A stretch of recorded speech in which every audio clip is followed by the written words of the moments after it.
100% നല്ലൊരു വിശ്വാസമുണ്ട്. കാരണം കേരളത്തിലെ ജനങ്ങളെ നമുക്ക് വിശ്വാസമുണ്ട്. കേരളത്തിലെ ജനങ്ങൾക്ക് ഒരു തെറ്റ് പറ്റി. 5 വർഷം മുമ്പ് ഒരു തെറ്റ് പറ്റി. ആ തെറ്റ് പറ്റിയതിന്റെ ഒരു ഫലമാണ് ഇപ്പോഴും അനുഭവിച്ചുകൊണ്ടിരിക്കുക.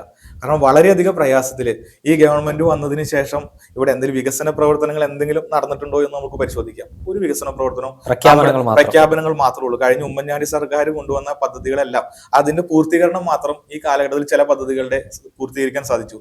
അല്ലാതെ ഒരു വികസന പ്രവർത്തനവും നമ്മുടെ നാട്ടിൽ നടന്നിട്ടില്ല. എന്നാൽ സാധാരണക്കാരനെ സംബന്ധിച്ച് ഇനി വർദ്ധിപ്പിക്കാൻ എന്തെങ്കിലും ബാക്കിയുണ്ടോ? വൈദ്യുതി ചാർജ്, അല്ലെങ്കിൽ ആ ഒരു സാധാരണക്കാർ ഒരു വീട് പണിയുന്നുണ്ടെങ്കിൽ അവരുടെ ബിൽഡിംഗ് പെർമിറ്റിന്റെ ഫീസ്, അങ്ങനെ എല്ലാത്തിലും വാട്ടർ, വെള്ളക്കരം ഉൾപ്പെടെ ഇനി വർദ്ധിപ്പിക്കാനായിട്ടൊന്നും ബാക്കിയില്ല. ബസ് ചാർജ് ആയാലും KCBയുടെ ആയാലും എല്ലാ മേഖലയിലും വർധനവ്.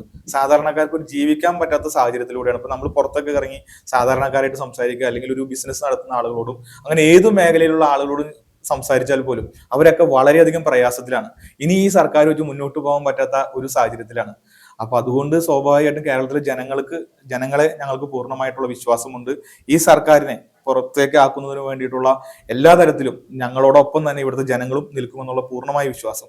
അതിന്റെ ഒരു ധൈര്യത്തിൽ തന്നെയാണ് പ്രതിപക്ഷ നേതാവ് ഉൾപ്പെടെ കേരളത്തിലെ കോൺഗ്രസിന്റെയും UDF നേതാക്കന്മാരൊക്കെ 100-ലധികം സീറ്റുമായിട്ട് നമ്മൾ തിരിച്ചു വരും എന്ന് പറയാൻ കാരണം അത് തന്നെയാണ്. കേരളത്തിലെ ജനങ്ങളോടുള്ള വിശ്വാസം ഈ ഗവൺമെന്റിനെ അത്രയേറെ കേരളത്തിലെ ജനങ്ങൾ വെറുക്കുന്നുണ്ട്.